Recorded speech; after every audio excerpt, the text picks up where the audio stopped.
Welcome, everyone. Happy Monday. It's time for Versus. Today on the show, we're going to talk Thunderbolts, anticipation for Thunderbolts. Sinners stuns at the box office. It is the biggest news this year for theaters. We'll talk about it. Plus, Star Wars Andor, low ratings, and fan controversy. We'll get into all of that with our amazing panel. They'll be here momentarily. And there you go. So let's start the show. Let's go.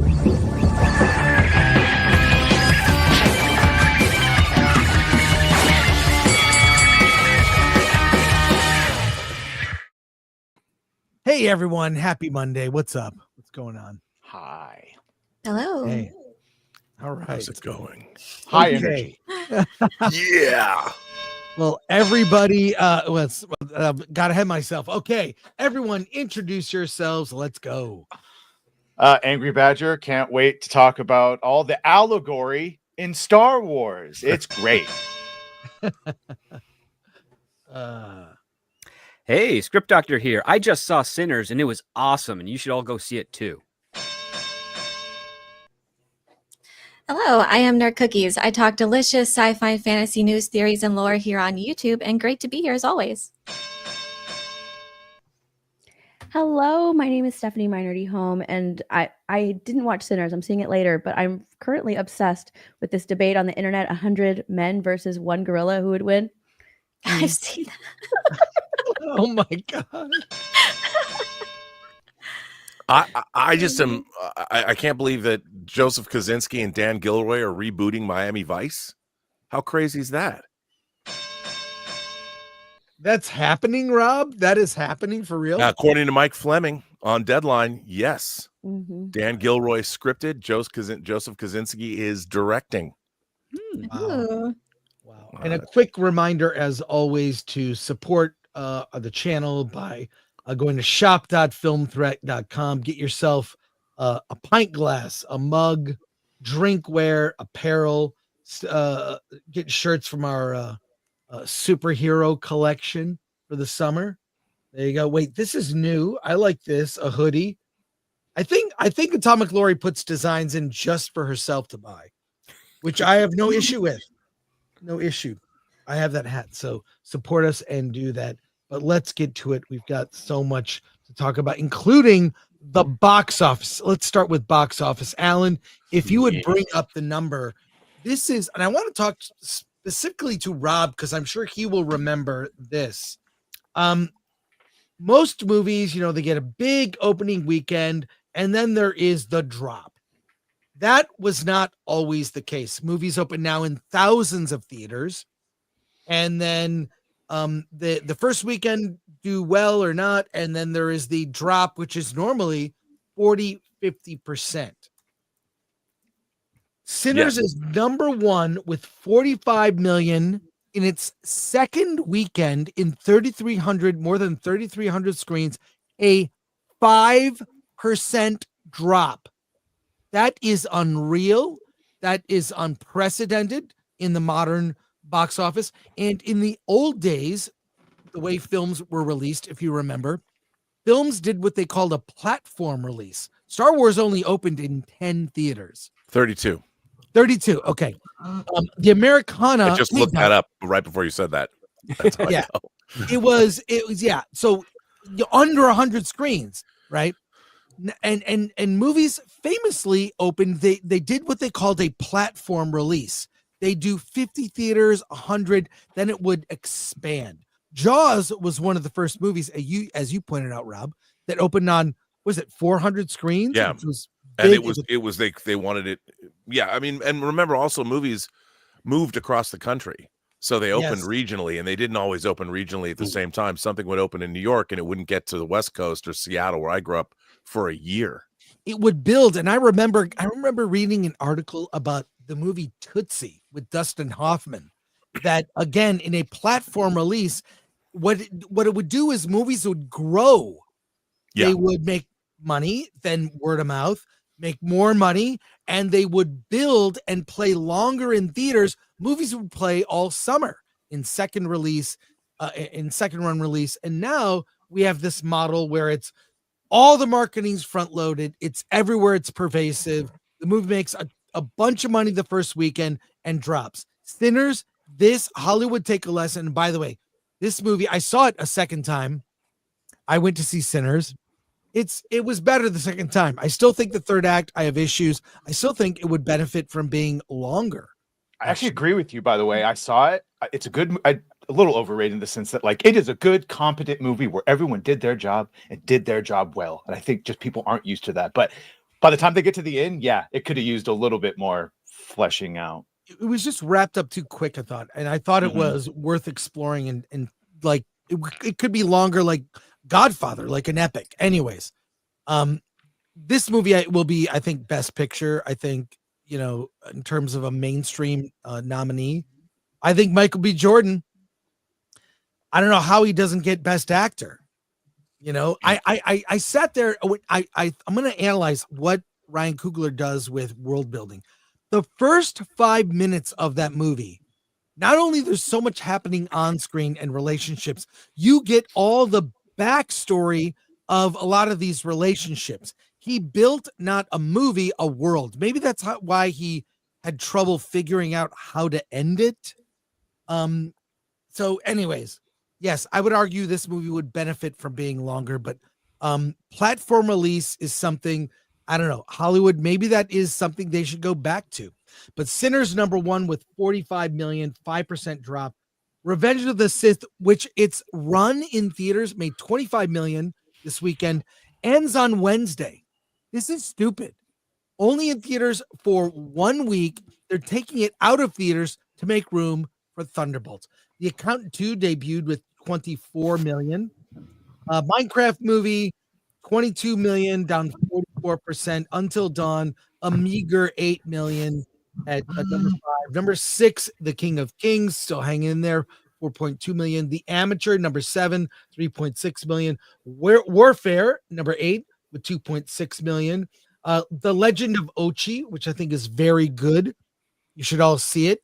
It's like an ode to like 80s whimsical sci-fi from A24, 1.4 million. And Pink Floyd Live at Pompeii in there at number 10 to 1.3 million. By the way, I need to scroll down. Here we go. And then Disney Snow White. Where? Comes down just after On Swift Horses. Damn. Wow. Wait, really? Under On Swift Horses? What is it number? They stopped Oh gosh, counting. 11, 12, 13, 14, 15, 16. It's number 16th and made 472 grand. Cheech Chong had beaten them. That's great. What do, I saw that. what do we think about this? What are your takeaways from this? There's a lot of lessons to be learned. I'm more curious as to what Hollywood's going to take from this. Yes. Because I think we generally have pretty good takes, so I'm not worried about us. I'm worried about what Hollywood's going to see in this and think, okay, maybe we should do this now, but they're going to get it completely wrong. Yeah. Well, they're sorry, Elaine. Oh, I was going to say it's nice. There's a nice variety here, and not just there's niche, there's genre, there's romance, there's action, there's war, there's major IPs, lots of family-friendly films too. I think that's the key, a nice variety with quality films too. Yeah. My only concern about Sinners, and again, I love the film, seen it twice already, recommend it to anybody who's thinking about it. My only concern about it, though, is knowing how the studios think, knowing how Hollywood thinks. They'll see this and think, oh, yeah, we need more Black race-driven movies. You know what I mean? Right. Like that's my only concern. Never get those every year. Even though that's not what this is, but they'll see it as that just because of the time period it takes place in and the fact that he kills, clan members towards the end. They'll see that and get the completely wrong message with it. Yeah. Yeah, they might also get the other wrong message, which is we need more period pieces of people fighting vampires all the time. There's been movies like that. I don't Already. necessarily know, though. I think this. If I wanted to equate this to a movie, I would equate it with Dunkirk, with what Nolan did with Dunkirk. People are like, Dunkirk. What do we know? First of all, it's a historical piece, but there was not a spate of World War II movies set in the wake of of Dunkirk coming out, it was really an auteurist vision. I mean, it was basically an art piece about an incident in World War II. And I think what you're really looking at is you're looking at the birth of an auteur on the level of a Nolan or a level of James Cameron, in that Hollywood will pretty much now greenlight anything Ryan Coogler wants to make. Yeah. Good. Now he has the power of Chris Nolan. And he doesn't have to do IP. He can do original. Exactly. And I think that's the, he's coming off of 2 movies that made collectively $2 billion. And before that, he took a moribund IP and re-energized it with Creed, which became its own franchise. Now there's 3 of them. Right. And so he did what Nolan did, was coming off the success of a 2-time IP win. He made a movie for himself. He forged a new alliance with a studio.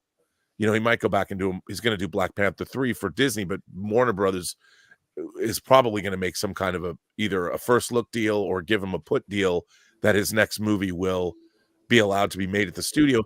And let's face it, he made this for a price. He didn't go off to make some Avatar thing that cost $300 million. He made this. I mean, I've heard it's cost more than 90, but let's just go with the reported $90 million. He made it for a price, and he wrote it himself. And if he truly is going to go do X-Files next, which I don't know if he's doing it as a feature or rebooting it as a TV series, I have no idea. But I'm excited by that. But I think he's proven he'll go back and make his 3rd Black Panther movie and probably make close to $1 billion, and then come back to Warner Brothers and say, hey, I'm going to go make whatever the hell I'm going to make. And they're going to be like, great. And what Ryan Coogler has done is wield power.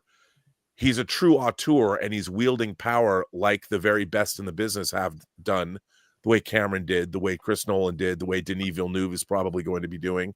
And there are very few people who are navigating. There's very few people that are warranted to have this kind of power. I mean, not everyone can say they're in the $1 billion club, and not everybody can say that they made $2 billion with 2 movies. So he's in a very rarefied place, and he seems to be wielding that power very effectively. So I think that what Hollywood is going to do, unfortunately, there's very few people like him that are making movies today. So what do you do? I mean, I think Hollywood would like to have 10 Ryan Cooglers and 10 James Camerons and 10 Christopher Nolans, but that's just not possible. Well, they almost had that, but Disney killed all those directors' potential by basically ruining their careers by way of saying, yes, you do not have authorship over the movies that we're hiring you for. I mean, and that goes a long way. They then have to they're then reset to zero, and they have to work their way up again. It's really hard to do that when you come from one area of film, get a tentpole film as your 2nd or 3rd outing, and then have to go back to scrounging for cash because the tentpole film did not perform to expectations. Right. Well, this is really interesting for Warner Brothers, I think, because, Disney's a lost cause. I don't even think about Disney anymore, but Warner Brothers had a really good, they've had a good year, man. Minecraft killed it. This movie's killing it. I mean, they're doing well. I hope they can look at this and say, hey, you know what? We could take an IP and as long as we stay true to the source material, we can make money from it. And we can also take an original story, maybe, mid-budget, and make a profit with it. Maybe they could do both. Oh, they're looking at Sinners like it's going to be a franchise film. Oh, see, yeah, but it's Ryan Coogler looking at it. But it's Ryan Coogler's own IP, so he has control if he wants to continue with it or not. So I could see it being a TV show. How do you get from that era to the present? That's a whole story. That's what I thought the movie did best, was the world building. He basically wrote a world. Yeah. So, I mean, I don't know if he'll do a sequel, but certainly someone else could do something with it, and or a TV show. Well, my only hope is that if there is a sequel, if there's a TV show, that it is Ryan Coogler and no one else. And also, I hope that if he does do it, his heart is in it. You know what I mean? He's not doing it just for the truckload of cash that Warner Brothers is going to park at his house. You know what I mean? I don't think he would. And if he doesn't make the next movie Saints, there's no justice in the world. Oh, yeah, that's great. The bigger takeaway from all of that pains me to say, what Script said is that if you want more Cooglers and Nolans, then you need to bring about the conditions to let them be the creators and not constantly have everything done and just cast them. You need to let them create. Yeah. Right. The problem is he had to have made 3 movies that were effective. He had 3 movies in a row, and two of those made $2 billion. And I mean, that's a hard. I think Warner Brothers does have that in Zach Kreger, and I think that they brought weapons up forward. Although I don't know what his deal is with. He made a very lucrative deal to make weapons after coming off of the success of Barbarian, but having read a few more of his scripts that are not made yet, one in particular, a science fiction script that would be incredible. I think Zach Kreger is somebody that that is now in Warner's wheelhouse. So I think Pam Abdi and Mike DeLuca are looking more for filmmakers. I mean, he made Barbarian for $4.5 million, and it made 40. And now Weapons, he made, I think his deal on that to write and direct was like $12 million. Trust me on this, Weapons is going to be the talk of August.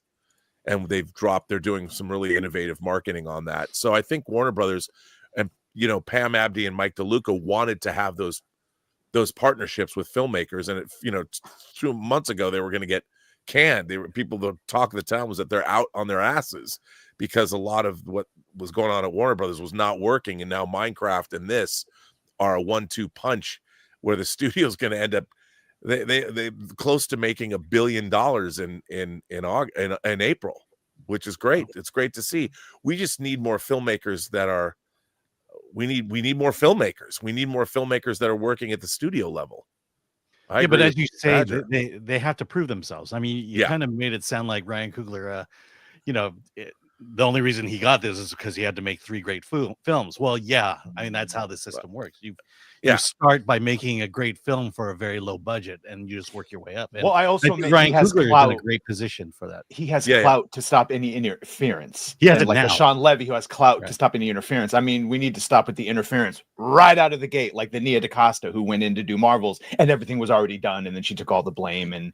You know what I'm saying? That type of thing. Yeah, but you know what? For her, she coming off of Candyman, I think her taking Marvels was a mistake. Mm-hmm. Yes, because she now has finished 28 years later, The Boneyard, the sequel to 28 Days Later, the sequel to 28 Years Later. That she's finished that already, and if she had done that after Candyman, I'm assuming, having seen some of that at CinemaCon, or at least images from that it's probably going to do pretty well, that she needed more wins in her quiver before she took on the Marvels.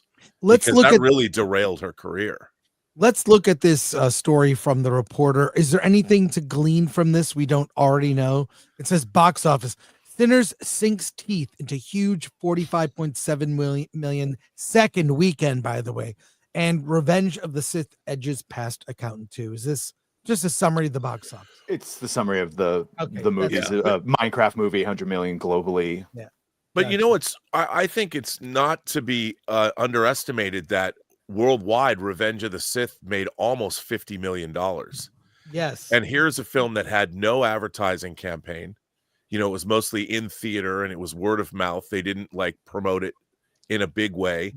And, Disney made, up until The Little Mermaid, Disney made all of its money re-releasing its classic films because new generations hadn't seen them. I mean, home video sort of killed that, but it shows that people, there's a generation of kids that haven't, Revenge of the Sith came out 20 years ago. We're going to the movies again. That was the crux of this article, that people are willing to go to the movies across multiple different genres. And Robert, I know you love all the different genres. I saw Revenge of the Sith with kids I know didn't see that shit in the theaters, and it was great. Yeah, watching them see it. And I think there's something to be said for that. I mean, the idea that you can, obviously Star Wars, Lord of the Rings, Harry Potter has that kind of draw, but still, they put $45 million in their coffers this weekend off a movie that's 20 years old that people can watch on Disney Plus right now. That's a big deal. And that says something about the power of movies. Well, it says people still want to go to the theater. Like, they want to go, But you got to give them a reason. And you got to give them good movies. Yeah, and I'll speak. Not only at my theater, not only did kids show up to see Revenge of the Sith, they dressed up too. Mm-hmm. Yeah, there were lightsaber fights.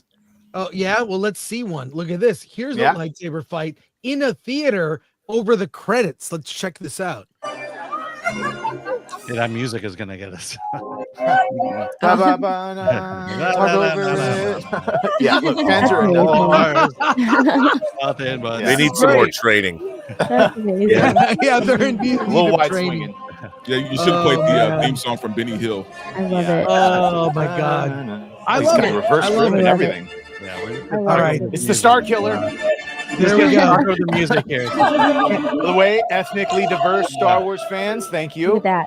No theaters are being trashed. Just good, wholesome, That's right. clean fun. Have fun. Wholesome fighting. fun. Need to talk I to love you. Yeah, for the movie. I like that one I guy on don't his see any phone, chickens. not even watching. Well, I'll say Not this. one chicken.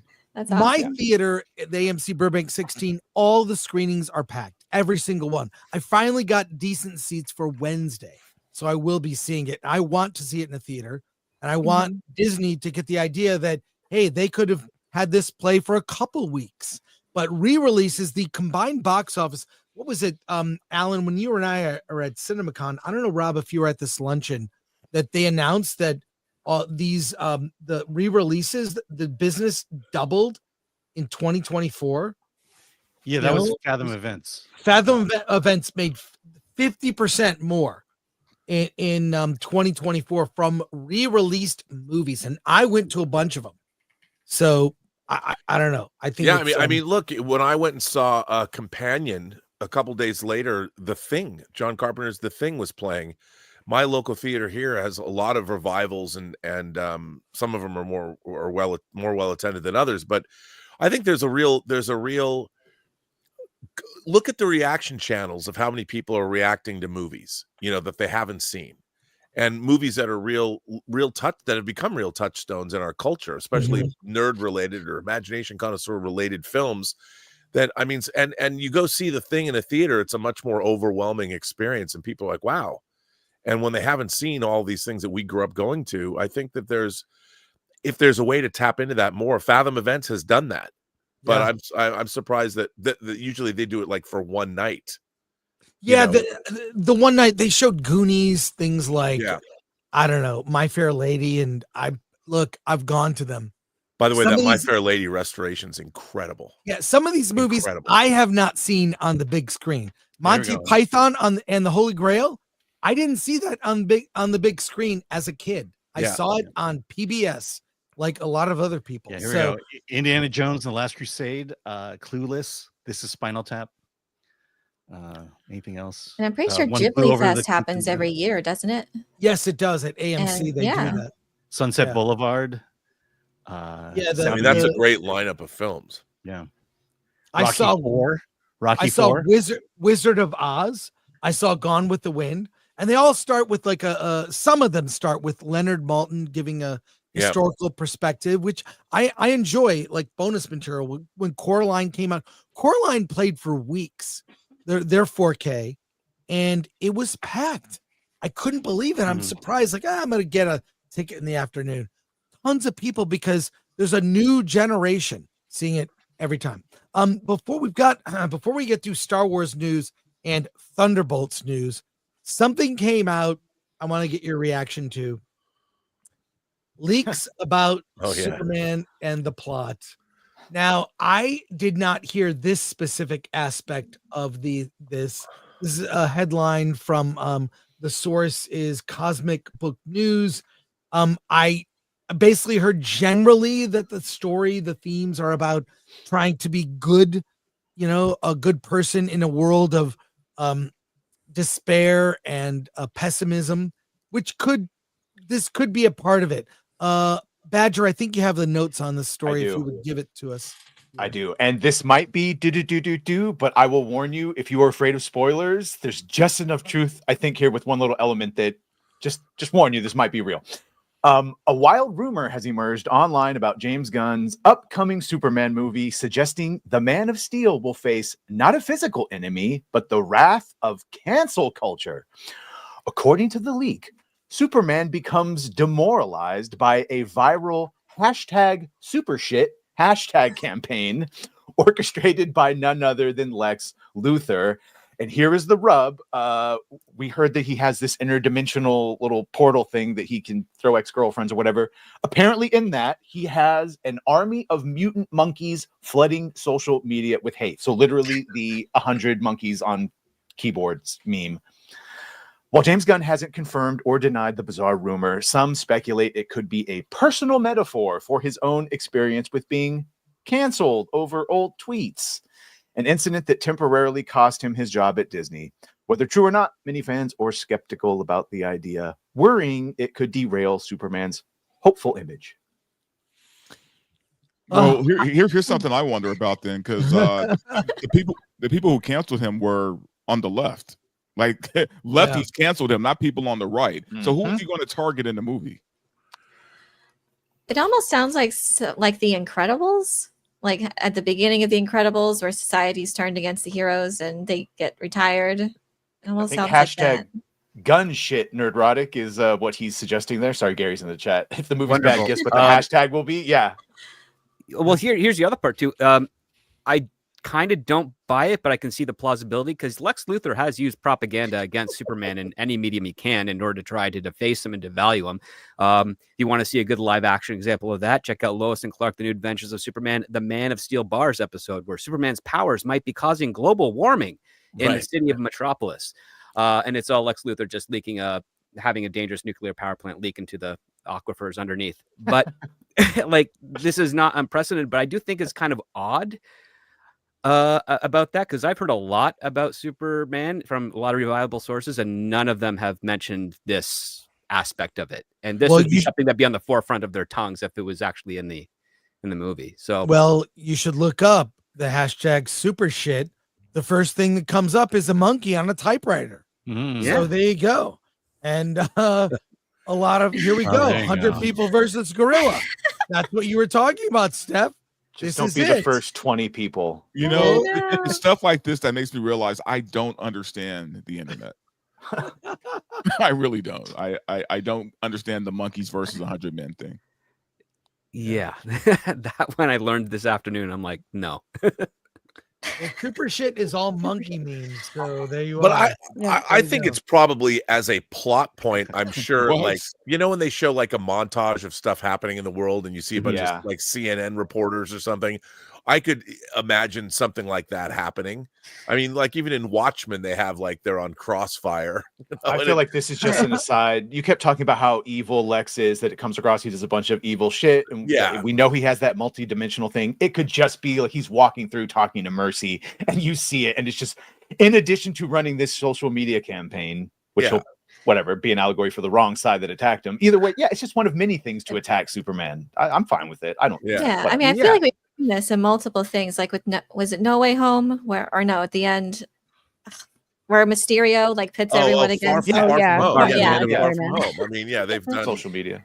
Not only that, like if you talk other things too. If you look at one of those behind the scene featurettes, there's a shot of Lex Luthor in a room with a bunch of people at a bunch of terminals doing something.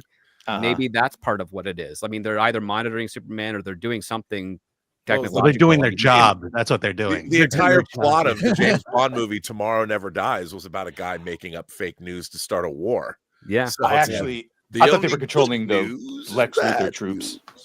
Well, by the way, canceling Superman, wasn't that Man of Steel? Isn't that essentially that was part of it? That was part of it. That was part of it. Part of the second I'm sure it's a minor aspect, probably on a news story, as you pointed out.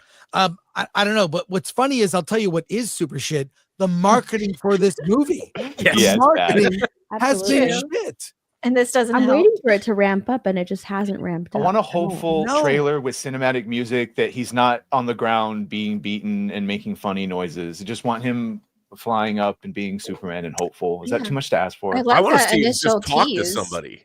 Conversation. I mean, we've seen him talk to in the footage to the robots, but I want to see him have a conversation with someone. I feel like once the Happy Meal toys come out, we'll be all feeling good about this movie. I would imagine they would be the only marketing thing that I've liked or enjoyed from the new Superman was the animated poster with the music. Like that's pretty much it. Alan, the problem is the toys have dropped, and as a McFarlane collector, boy, I'm not happy about some of the sculpting and some of the, so it's even that is like not making me hype. Well, what do you expect from a Happy Meal? Come on. How dare you? I would imagine we would be getting a new trailer probably to be in theaters along with Thunderbolts. I'm surprised they didn't do one on Superman Day. That was shocking. They did the behind the scenes, but aren't they still doing those quick little pickup shot reshoots? So maybe they're waiting to do a final trailer because he doesn't know how it's going to look. Oh my gosh. I can't see There it. we go. Can't see him. Man, I He wanna was in see the it. suit. It's just a costume. Oh my god. Oh my The funny God. thing Anyway. is, like Rachel's. This is like the opposite of the Rachel Zegler situation. Like we actually want to hear more from this that guy. one. I know. Wait, scroll up because Valiant Renegade was saying he doesn't think this is real. Do you think this is real? This has been go down. The statement. The Rachel Brosnahan. Right there, that one, the Rachel Brosnahan. It's not for everyone. Rachel Brosnahan says #Superman isn't for everyone and will surely anger the same old people. She says that James Gunn warned them at the start of the project. We can't find this comment. Yeah, I know. Where anywhere, did she though. say this? I don't know. Yeah, I think it's BS. Okay. Yeah, I only ever looked heard her around. I say looked good around too. I things. didn't see anything Yeah. about this. So Dear God, we were at Yeah. CinemaCon. All she could do was say good things about the movie and James Gunn. Boy, Yeah. did she look good. Yeah, Well, She's a great Lois Lane. She She makes makes- really good. Mhm. she makes every scene she's in Brighton. But Yeah. I'll agree with everybody with the marketing. The marketing is terrible for this film, man. I don't know what they're doing. I don't know why they just hire the Barbenheimer team. Find the team that did Barbie and do this. agreed. Yeah. Agreed. I think we're I saw gonna the trailer before. I believe it was Revenge of the Sith, a trailer for the Superman. It was the same trailer, the exact same trailer. It was nothing new. Yeah. I think we're going to see it ramp up quickly, though. Yeah, I I'm actually think waiting. the movie could be really good, and this marketing will not help it. It will not help. Just show him saving kids and fighting the retarded-looking kaiju and fighting Ultraman, and it will make money. And James Gunn needs to step aside and just talk less. Yeah. Get You the know? actors front and center Yeah. on this one. He needs to be like Denis Villeneuve in that regard. Denis Villeneuve says nothing. Yeah, he's what he he lets his said. work speak for itself. He can't help He it. does. It's not Denis Villeneuve and Denis doing a cameo. I mean, how much money do you want to bet James Gunn does a cameo in Superman? I don't know, maybe. Guaranteed. But to me, all of his, speaking out and everything he's been saying, doing all of these self inserts, with this whole #super shit, it's more of like a man who has something to prove. It's more about his ego, because Marvel fired him, then he went to DC, then they rehired him. I believe like the Snyder fans also reamped up the #fire James Gunn thing when he was hired. To be the head of DC and redo the whole thing. So like I think that it's a lot about his ego as well. Yeah. A lot of Well, it is. I think they need to refocus it on the story, the character, what Superman means. Maybe they're afraid to have that discussion because Superman is traditionally patriotic and American. And I don't know what it is. It's funny. I saw a comment, which stupid thing. I should never read the comments on my own channel. But I saw someone accuse me of being xenophobic when for years, 40 years, I've covered Asian cinema and indie cinema and films from France, the UK, like all over. I just also I like movies that reflect the values or that are very French. There's a difference. That's why they say British comedy. You They said are xenophobic. different. I thought you didn't like humans or aliens or something. And I don't like yeah. aliens. Yeah. But I want there to be there is room for, and the world certainly loves, American movies with American values. They are popular. They are very popular. And why are we ashamed to make American films? That's what my point was. A lot of things I say sometimes have layers to it, a little nuance, so it gets lost. But I just like to see get back to that. There's no reason we can't do that, and let the marketplace decide. There are a lot of people in Hollywood though do not like America. They hold a lot of anti-American values. So why would we see that in movies right now? I think a lot of people overseas love that in movies. They like seeing the patriotic Americans, but we're not seeing that because people making movies right now do not like America. They're very anti-American. They hold anti-American values. They like when Maverick and all that shit came back and we started being patriotic, that he really liked seeing the good old American jingle. He didn't think you would, but he did. Yeah, a great man once said we can celebrate all the countries of the world, but mostly America. Not anymore, really. Unfortunately, not anymore. So We've got some comments here. Let's go to comments for a moment, if you would, Badger. We'll bring these up right here, real quick. M, member for 24 months. Chris, we need our boobies fixed, please. Yeah, You take got your shirt boobies off, for us Chris. later? We'll get to that. We'll get Okay. to that. I have a treat for everyone. Rossi for $1.49 super sticker. I hope it was an erect rose or something. Norwegian Kryptonian for 59.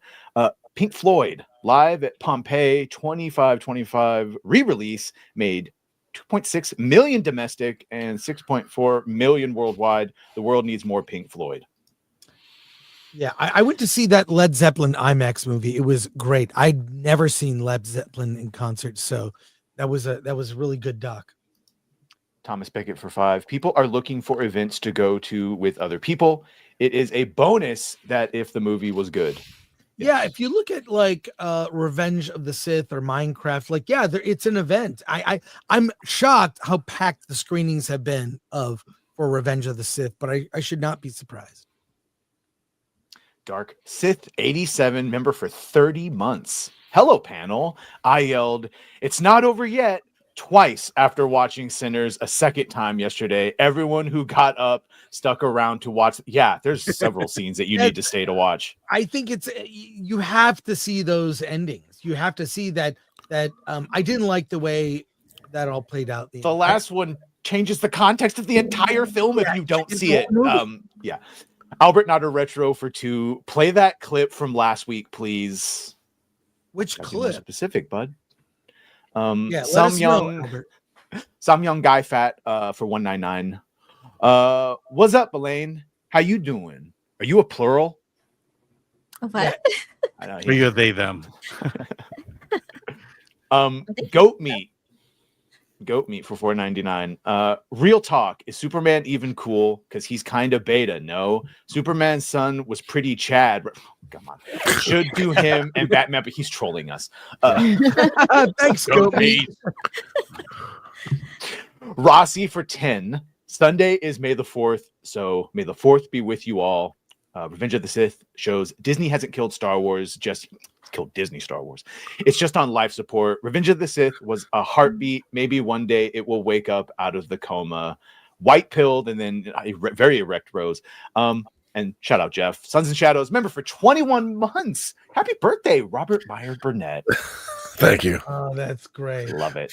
That's great. And we do have a super chat from last week for Steph. Steph. That did get read. So let's hail Steph. This is Albert Not a Retro for 10. Hail Steph, High Priestess of the Cult of Spicy, Slayer of She-Hulk's, Destroyer of the Coven of the View, Bane of Zegler, and Destroyer of Trend Bimbos. Who's next? Hail. Bane of Zegler. Thank you. I gave you that one. Bane of Zegler. But you are. awesome. Thank you, Albert, Yeah. Not a Retro. And we're just honored to have Steph. What a title, man. Jesus. Honored to have all of you guys here. Appreciate that. So let's talk before we get to Thunderbolts, or should we go to Thunderbolts? No, we've got Star Wars news, more Star Wars news. We need this. Oh, Jesus We Christ. need 1 hour. It's the greatest thing Mon ever. Mothma dancing from Andor season 2, folks. Let's go. It's a dance party. It's happening. I want what It's she was not going on. to stop. Oh, she's on Molly. Come Let's on. do death sticks and get nuts. Yeah. This reminds me of the Zemo dance during Falcon copyright. and Winter Soldier meme. Robert, you want to go to the bathroom? I got some spice cream. Right. It's pure, baby. Oh my god. Uh, Should I keep this on repeat while we discuss Andor? Yeah, but turn Please the just sound mute it. off. Yeah. Okay, I'm gonna mute the sound. I'm gonna mute the Mon sound. Mothma is back. Because we can just watch her on Space Molly all day. And yeah, if you guys want, I'll put it in the private chat. If you haven't seen it, that piece of music, you can find it on the officially released on YouTube. okay, Oh, but remix let's it, not remix it, gloss remix over it. that. Right before this scene, there was a Star Wars disco ball that came out on the dance floor. No, it's the EDM droid. Yes, that's right. It was an EDM, like it was a DJ droid. Or Yes, something. I want one. The I want to build. raves. I want a real EDM droid, a 1-to-1 scale EDM droid. Thoughts on Andor season 2 for those who have seen it. I will say I did not like the first 3 episodes. I think it set things up. but it was again slow, same problems as last season. It gets going. I will just say, please hold out. It really the whole format of BB, it's a 4, 3, 2, 1 countdown to right before. It's actually right before Rogue One. It leads into Rogue One. Molly Mothma. Well, I'm going to say, as someone who loved Andor season 1, I hate everything about this season, man. Yeah. We spent 3 episodes on planning a wedding, right? We have an episode where, freedom fighters are playing, rock, paper, scissors to decide who's the leader of the squad. I'm sorry, this isn't what I wanted when I wanted Andor season 2. By the way, you forgot the Rebel Moon scene on the farm. Directly. Did you see the comparison? Direct from Rebel Moon. Honestly, I wasn't high enough for any of those episodes, man. Like they sucked. Dude, I am very unimpressed with Andor right now, dude. Like I'm kind of pissed because I defended the first season so hard. Well, you haven't gotten to the good stuff. I'll just say. Yeah, but I mean, for me, the good stuff, it's episode 6. That's when the good stuff. So I have to wait till episode 6. You have to wait till episode 6. But that is tomorrow. That is tomorrow. It is tomorrow. Well, tomorrow. you still have to get through 4 and you shouldn't 5. have to wait for good episodes in a television series. That's half the season. I kept telling my co-host, wait till episode 7 of the first one, till the prison height. He was out. He did not make it to the 7th episode to see the best episodes, I think, of the first season. But yeah, do we really have to make? I don't want to fight with Robert, but what does he think of the attempted stuff that happened in her saying of the word allegory? We're gonna get to that. We're gonna get to that. But think about Game of Thrones season 1, episode 1, right? Like we were locked in episode 1 of that show, right? Like if someone were to start Andor with this, there's no way they continue it. Well, the thing is, I agree with the latest comment about the editing. It was weird. They were cutting back and forth with the wedding stuff, dancing at the wedding, but it had no connection. It's inconsequential. Other things. Yeah, it was inconsequential what was going on. So I agree with everyone who despises the first 3 episodes, but I'm telling you, it gets really good. I saw the Mon Mothma dancing stuff as her, she has that conversation with her daughter, and her daughter says, "I wish you were drunk," and it was like that was her daughter saying, "I'm doing this in your face, Mom." And when she goes and she's drinking, I mean, she's just set off a lifetime friend off to their death that she knows she's responsible for. The assassination. So she sold her daughter for political clout. Like, I mean, and she's compromised herself deeply, and I think this was in a way, it was her dealing with what she's done. She wanted to just forget her troubles for a minute and realizing that she's like what Luthen said in I'm fighting for a sunset or I'll never see, and I think that a lot of what's going on in this show, especially in these setup episodes, which they kind of were, is you're dealing with these people and how much it costs to do what they've done or are going to do. And I thought that it, in a way, it was sort of cathartic, but also monumentally depressing watching Mon Mothma kind of go through this. Well, this is a good life lesson. When you've compromised your integrity and have led the world down a bad path, just dance it away, man. Dancing through life. Take that space Molly and dance. But we've got the actress who plays Bix in the controversial scene. We will now discuss it. We're far enough in the show. We can discuss it. Adria Arjona says filming first Star Wars essay scene in Andor was the acting Olympics. She also cured cancer. I'm not sure if you heard that. I don't know, Badger, if you would give us the. I got you. Yeah, many lives were saved. In Andor season 2, Star Wars ventures into unprecedented territory by confronting SA head on with a harrowing scene in episode 3 where Imperial Officer Kroll attempts to assault Bix Kalleen alone and cornered. Bix pretends to be married, hoping that the status will protect her. A defense tactic Arjona explains as a reflection of the desperate measures women often resort to in real life. But when her pleas fail, Bix fights back with brutal force. Arjona described the emotional preparation for the scene as the acting Olympics, fueled by the intensive research into real-life accounts of women who survived SA. The weight of these real stories stayed with her, transforming the scene into something far beyond mere drama. It became a form of tribute. For Star Wars, a franchise historically rooted in mythic battles between good and evil, the inclusion of such a raw, human horror is groundbreaking. Arjona summed it up. Tony Gilroy's storytelling brings a mirror effect, showing that the cruelties and struggles women face in our own world are not erased, even in a galaxy far, far away. This scene doesn't just deepen Bix's character, it expands what Star Wars is willing to confront, grounding the space epic and real-world emotional truths that resonate deeply with today's audiences. Boy, that's why I watch Star Wars. What is everyone's thoughts on this? I think whether you've seen it or not, I personally felt hearing the word was kind of unnecessary, and certainly there has been women have been treated cruelly in Star Wars. Okay. Well, Shmi Skywalker from the Tusken Raiders, for one. I mean, no one's just alive like that and pins her to front face to a back if they don't want to do anything horrible to her. Right. Point was it was inferred. Exactly. That's the thing. It's inferred. It was done with more taste.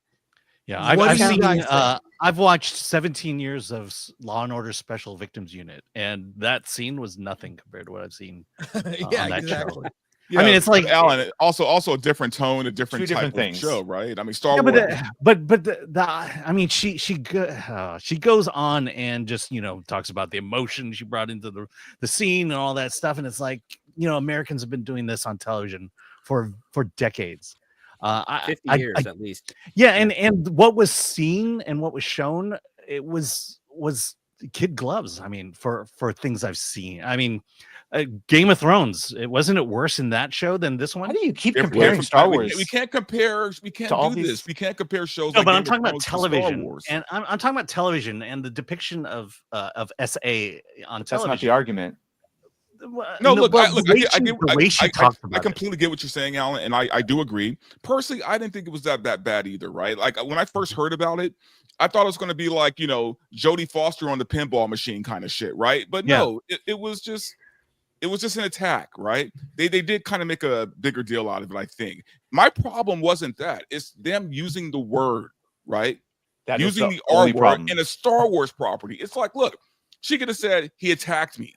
Right, that's all she had to do is tell. He tried to take me. He tried to violate me. He tried to take me away. Whatever. I mean, when you use that kind of word in Star Wars, it takes you out of it. Like if a kid watches that, if a kid watches that and she says any of those other things, kid's not going to go to what an adult is going to go to. Just like when Leia is in the bikini and the Twi'lek dancing girls and Shmi, all the adults can infer what probably happened to them, but kids just go, oh, something bad. But when you say he tried to rape me, boy, that doesn't leave much room for interpretation. Right. Yeah. So I can't speak to fully about the content of Andor because I haven't seen it. I've actually only watched Charlie Hopkinson's videos because he's awesome and I love those, but I do plan on watching it. That was the thing, and I still will. I'm going to watch it. I just haven't gotten around to it yet, but this was immediately, these headlines were out there like as soon they had this ready to go. I was so shocked that they just immediately wanted to promote this in such a way that they didn't give any time for people to watch it and then to react. They just immediately wanted to promote their show with this. And I feel like that's really where most of this backlash seems to be coming from. That's just exacerbating this whole conversation. Like, should the discourse about this show be around this one thing? And it seems like it's just overblowing everything, that it shouldn't be. I think people don't really have so much of an issue because the Andor is well made, but that they're promoting it and that they're celebrating it as a milestone, I think is what got people instantly kind of upset, which I think is very justified. I think that's not the question is, what was the intention behind it? So yes, a direct allegory to this would be the Empire comics when one of Luke's friends, Tank, literally joins the Empire, and it's sort of showing you what would have happened to Luke had he joined the Academy. And he sees an Imperial officer take a prisoner out of line, take her into a cell, tell the stormtrooper to shoot anyone that comes in, and he goes in there, and it's very obvious what's happening, but the scene is done to show Tank's honor, and this is what Star Wars Theory was trying to say when he was like, Vader wouldn't have allowed that.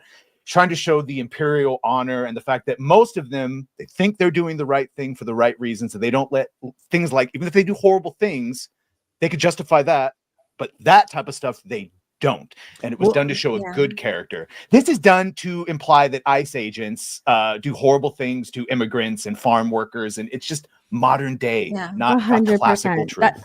That was what I had an issue with, is that not only was it a scene that featured or that implied sexual assault, but that it was being also put in headlines as this is an illegal immigrant, or however they were saying it. I can't remember what they said, but it was also like an illegal or an undocumented worker. That's what they were saying, an undocumented person who was also sexually assaulted. So it's like mirroring today's world, and that's not why we watch something. That's not why we sit down to be entertained by Star Wars, just so we can be reminded of things that aren't currently happening in today's world. Like, that's what I had an issue with, is that, okay, so we're just putting stuff into Star Wars now that's mirroring today, like mirroring today's issues. So it's going to date this show. It's going to date Star Wars when it's not supposed to be that way. You're supposed to be telling a timeless story. And my issue is that it's going to date it. It's going to be like, oh yeah, remember when they put that in Star Wars because of what was happening with, ICE agents and illegal immigration in the US. It's ridiculous.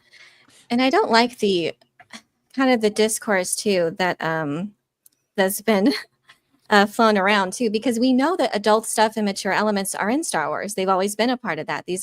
But they've been accessible to everyone of all ages, male and female, young and old, of all different backgrounds, could all be engrossed and immersed in this universe and its stories and its characters. So that's why I say here that Disney's approach from the very beginning has always been to look at this enormous fan base of Star Wars fans and pick it apart and choose one demographic to make the next thing for. When either OT fans or Clone Wars fans or prequel fans or sequel fans, women, little kids, or just adults, it's only served to diminish and fracture their audience. Like, you need to, for the most part, bring people together through Star Wars. That's why Star Wars was such a pop culture juggernaut, because everyone it was accessible to everyone. Well, here's your tweet, actually, Nerd Cookies. Maybe you can read it. Star Wars shouldn't be just for babies. Star Wars shouldn't be just for adults. Star Wars should be for everyone. In my opinion, instead of creating separate stories to appeal to each of these groups, each Star Wars entry should offer something for all ages. I know people want to make fun of the dialogue in Star Wars, and it's wooden and stilted, but it's supposed to sound old-timey. And all she had to do was change that he tried to take me, and we would not be having this conversation. We'd just be talking about it's boring. You need to make it sound the way George Lucas writes it. They say visas, and they say other terms. They say undocumented. We don't need modern swear words because Star Wars already has swear words. We have, and they wanted the F word in there last season. So I don't agree with that. Yeah. Dude, they're saying undocumented. I mean, we all know what that means. And why are we using that word in Star Wars? Mm-hmm. Yeah, it's weird to say in this context. It was like visa too. I heard that was in there. Like, it just isn't. That's something it's in our universe. It's just so on the nose. Well, here, Badger, this is from Star Wars Theory. If you would read friend of the channel, Star Wars Theory, essay in Star Wars feels unnecessary. You could portray power dynamics and making the audience hate the Empire in other ways without taking it to such a disgusting place. Vader wouldn't tolerate that shit, nor does the Empire condone it. It has no place in Star Wars. Period. Unnecessary. Depending on how it's depicted, it of course has a place, and we've already shown you the ways. I get that Vader's not omnipresent, he's not omniscient, he's not there all the time, but what he's trying to say is they're making it seem like, boy, every Imperial officer is just having their way with all the women, and this would be an extreme rarity in the Imperial military. An extreme. Here's from that Star Wars girl. if you would, Badger. Yes, watched Andor season 2, and yep, it's real. An Imperial officer tries to grape Bix using the power dynamic that she's an illegal and he can deport her. It's beyond fucking retarded and doesn't belong in Star Wars. Yeah. She's right. And we also don't. I don't want just sex in Star Wars either. That's just personally. I just think personally things can be inferred, and we didn't need to see Padme and Anakin being intimate to know how Luke and Leia came into the world. We can put 2 and 2 together, and the audience, their imagination can fill in those gaps in a way that doesn't have to exclude younger audiences. But still, as you age, older viewers can still get those additional nuances and can pick up on certain things. Yes. And I will say, sex, I think that Star Wars is pretty innocent. Very much like a fairy tale for kids. I don't see sex as being a big part of Star Wars. Romance. I'm all for romance. Romance, yes. Conversely, I would say it's true for Star Trek has a lot of sex. And it is sexy. And especially early days. Especially early days. Captain Kirk is, he's a man whore. Yeah. Riker. Yeah. And that's okay. I mean, Gene Roddenberry himself was he a swinger, Rod? Like he was. Oh, he was a swinger. Yeah. Rob was. He was definitely like the ladies. Well, and then they started putting but then they started putting like violence and then swear words and yeah, that in New Trek, and definitely do not like that. That was never a part of Star Trek ever, and it takes you out of it because it's never been a part of that universe before. And I think that's at the end of the day what this is. It was really shocking, and they wanted it to be shocking. And if they weren't shocked already, they had the press releases ready to go to drum up that controversy. And I don't know if it was intentional to just try to get people talking about Andor, even if it was in a negative, shocking way. It just seems like a very weird tack to approach promotion. Negativity sells. So, but also those stories were ready. That seems really suspicious. I hadn't even had a chance to watch it yet, but it definitely has hampered my excitement for sure. It just seems weird that would be using controversy to market their show. Like that's, but also, and it's working because it's getting people to watch it. Yeah, wait till Andor deals with slavery and the Holocaust in future episodes. That was slavery. That was the fun thing. Right now, there's a red light sector in Coruscant. That's not the, but it exists. Just we know what that means, but most don't. Do you want me to read this? Well, yeah. There's a casino in The Last Jedi, for crying out loud. That's right. Just one last quick thing I will say is the word took me out of it.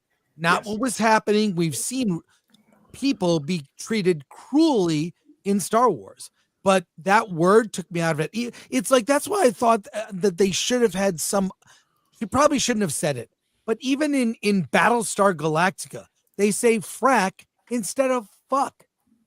And I like it. It's fine. You can't say the F word on TV. You can say frack.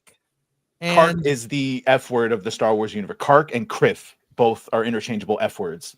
They have them. Yeah, I hear Dave Ferrick a lot. Is that a swear word? I can't believe you would say that in polite company, Elaine. Anyways, Badger, if you would read this tweet. Hashtag Andor dared to go to the darkest places Star Wars could offer.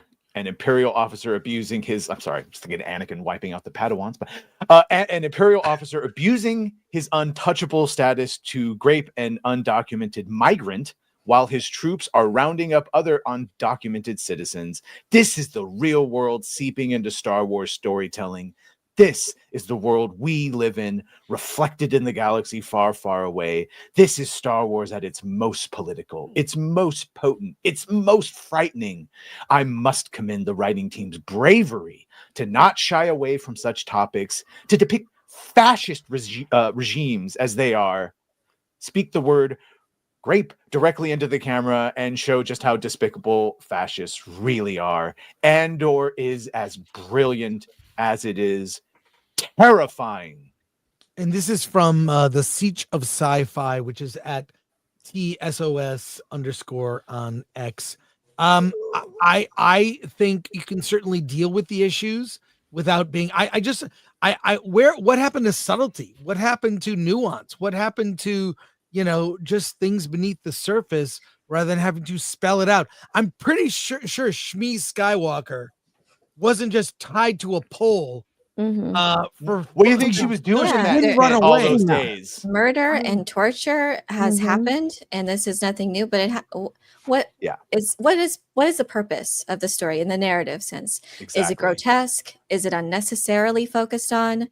And with Leia and Han, were both tortured as in the original trilogy, but it wasn't unnecessarily graphic. It like cut away, but we understood what was going on, and we understood that it was severe. We didn't need to see the act to happen. We saw the effects of it, and yes, the audience can fill in the rest to where it doesn't have to alienate younger viewers. They also missed an opportunity with the fact that the Empire doesn't like non-human species. So why did they do this to a human when they could have done it to any other alien and had a stronger point with regards to what the Empire actually does? They'll treat humans slightly better, but they'll still suppress them, but they'll really go hard and mean against an alien species. It's also disingenuous to continuously bringing up Anakin killing the younglings. There's a reason for that. He didn't enjoy it. He's doing it because 1, Sidious told him to. 2, he needs all the dark side that he can muster. He didn't like doing it. That's why he's crying on Mustafar. He's thinking of himself as a slave child and everything he thought he would do and everything he's ending up doing. But that is all done for very specific reasons, not to have some sort of real world metaphor about child murder. Like, it's just, we're arguing about completely different things. And probably the most graphic would be how Anakin, what happens to his body, and when he becomes Darth Vader. Right. And I think the audience was already though prepared, because in the original trilogy we know he's more machine than man. So, and if you just watch the films, you would have an expectation, and in the marketing too. He doesn't wear the suit for fun. He's gonna have something traumatic happen, and I think the audience already expected that. So, and you needed to see it, and it was necessary for the story. This was a necessary part of Vader's. So was it necessary? What was the motivation behind it? Was it from a true source of creative inspiration, or was it creativity by committee? And every time George Lucas is guilty of this too, when pandering to little kids with the prequel trilogy or with the Ewoks. And I didn't like it as a kid either. I never like catering just specifically a scene for one specific group. I didn't like it as a kid a little, and I don't feel like it's necessary that you have to do that. I think it throws off the tone when you have something silly and then the next scene something pretty graphic. I think it just threw it off the consistency. But no one likes being pandered to because it doesn't feel natural. It doesn't feel like it was part of the creative process. I just imagine a bunch of suits saying, production notes. We need to pander to this specific demographic, so make this happen in the story. And that's what I feel it's kind of the motivation behind this was forced, and with the subtlety of a chainsaw, like people know there's no subtlety, and I feel like there could have been some degree of restraint and creativity. That's their side extolling how obvious and on the nose the modern day political analogy was. That's not us like paranoid that thinks everything is an attack. That's their side saying, look how stunning the modern day message was. I think a lot of it is the writing. It's not, I don't think modern writers are about putting anything under the surface. Any sort of message or thing they want to say is right up top. It makes me sad. Rob, on one of your recent streams, you were talking about Twilight Zone, and I love Twilight Zone. Grew up on it. They were all morality tales that were not always on the nose. Sometimes they hit the target. But Monsters on Maple Street is brilliant. Holds up till today. It's such a great story. One of the first episodes of Twilight Zone ever made. And it's true. And it's like more true now than ever is Monsters on Maple Street. So Monsters are due on Maple Street. Monsters are due on Maple Street. Thank you for the correction. There's I don't think that like modern writers, one, they don't have like the creativity to create anything like nuance, whatever, but they also want their message to be on the nose. They don't want their, writing to be open to interpretation. They want people to know that this is what I'm referring to. This is what I'm referencing. They don't want they don't want people to interpret it differently, right? They don't want writing to have nuance. Like, I don't think that they, one, trust their audience to interpret it differently, but two, They don't want people to interpret it any other way than what they are writing it to be. The Neil Druckmans, the Russell T Davies, the Alex, they're like, well, no, if you're not writing about this, what are you even doing with your platform type of viewpoint? Mm-hmm. Yeah. By the way, be prepared for the insurrectionists to come. Yeah. Their insurrection is coming in Star Wars. Get ready. My gosh. Get ready. Strap in, folks. There's more going on behind the scenes, but Summer of Love. I'll just say Andor season 2 does get better.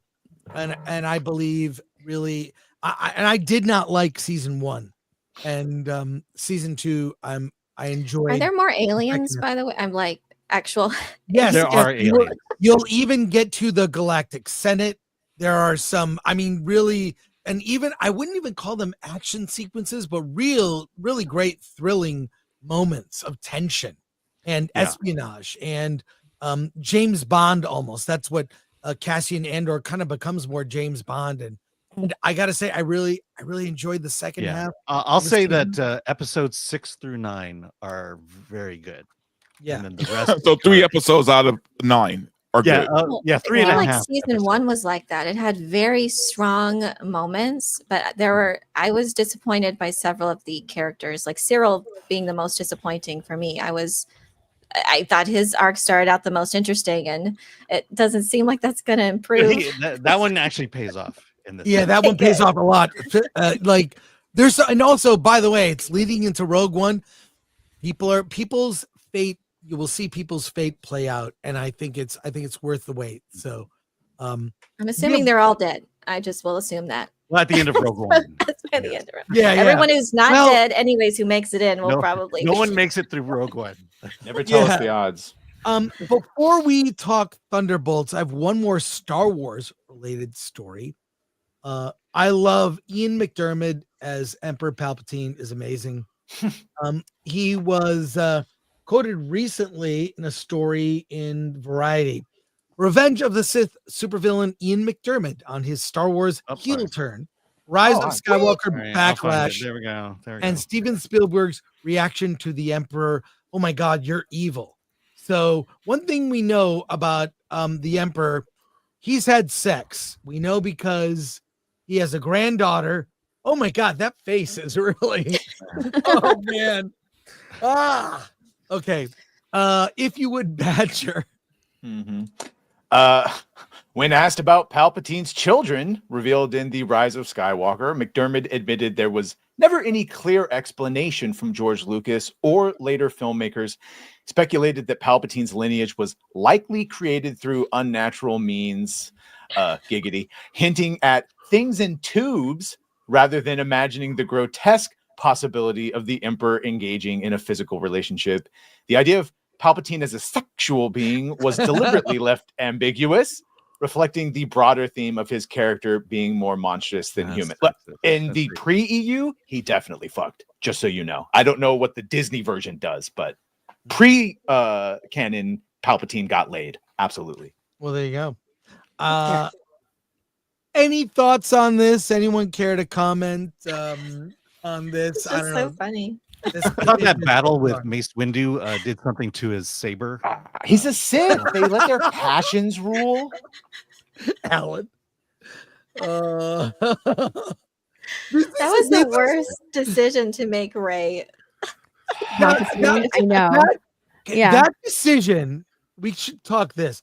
That decision killed the franchise going forward. Everyone, there are no relatives of Han, Luke, and Leia, or even Lando for that matter, to carry on the story. And the granddaughter of the main villain takes on the name of the hero of the franchise. It's a Palpatine clone that has the sex. By the way, do you remember how we figured out that Rey was Palpatine's granddaughter? How? It was in the crawl of Rise of Skywalker. I don't remember. I don't even remember. No, I don't. Yeah, it was in the crawl. No, Daisy Ridley said they kept changing. First, she was going to be Obi-Wan's daughter or granddaughter. Then it was going to be Luke's, and then they finally settled on Palpatine. I didn't know. I did a video where I said that Rey was the illegitimate daughter of Han Solo with the relationship he had with he had with the woman he was involved with in Solo. Kira. Amelia Clark's Yeah, character. so like a daughter that he had before he and Leia got together, a lost relationship there. Obi-Wan and Satine from the Clone Wars cartoons was also one of the which I think they were really thinking of before this decision was made. Yeah, but British accents aren't genetic, so yeah, everyone knows that. It would have made Kylo Ren and both Kylo Ren and Rey the sons of Solo. She's the script, progeny of Solo, and they would have been. Yeah, I'm just saying. Where did Rey get the British accent from on fucking Jakku? I know. Who was the Coruscanti accented person that raised her that gave her that accent? It kind of seemed like they were wanting to have her a descendant of Obi-Wan because she mirrored the way she was sneaking around the Starkiller base. It mirrored a lot of how Obi-Wan moved around. They're just ripping it off, I guess. Not only that, they didn't have a plan. Abrams is idiot. They had Ewan McGregor come in and say like, Ray, these are your first steps as well. Mm-hmm. And if she was already had something in her that made her more apt to do Force mind tricks, because we saw Obi-Wan that was a specialty of his. And technical expertise, though, so she also could have been a Skywalker. They set it up for everything. Yeah. But it's just a giant dead end, though. The sequel trilogy was just itself a huge mistake, and because it hasn't been able to, they haven't been able to build off of it, which is why they keep doing prequel stuff. Yeah. I don't see where the franchise goes after the way Rise of Skywalker ended. Ryan Gosling, kind of a Jedi Starfighter. It's a depressing Oh, yeah. ending. Do people have thoughts on this? I'm curious. The thoughts of Rise of Skywalker? It was desperate. It was a desperate, depressing ending. Well, it doesn't make it's sad considering too. If you read, I did that. The Duel of the Fates script was so much better in terms of what it said about the Colin universe. Trevorrow's version. Yeah, I mean, they were going to make that version, and then I really think that it was the death of Carrie Fisher that derailed everything. I mean, I have no reason to think that officially, but I think that unofficially, once she passed away, they were really in a bind because they did have a plan. I mean, for as much as people don't like The Last Jedi, there was a plan. I mean, they had Force Awakens, Last Jedi, and they were going to do Duel of the Fates, and Duel of the Fates was a pretty interesting, it sort of mirrored the end of Return of the Jedi in that you had a ground uprising on Coruscant, and then you had what was going on with the other characters, and it made much more sense. And Palpatine was not Rey's grandfather, and it was just a better all-around script. And I think that once Carrie Fisher she passed away, they didn't know what to do. Well, and with Snoke, though, that was the initial plan to kill him off. Yeah. Because it just seemed that Palpatine was just brought in out of desperation. Yeah, I mean, Palpatine was totally brought in with desperation, but it was another character. I forget. It was another character that was in the extended universe that was that they brought into the Duel of the Fates script, and I don't remember the character's name, but it worked. I mean, it just was a better all around script. I think the story was much, much better, and it's kind of retcon, but it didn't work at all. That movie has no reason there's no reason to watch it. I mean, there's nothing in it that is particularly enjoyable. It has all this weird stuff that goes on that seems none of it makes any sense.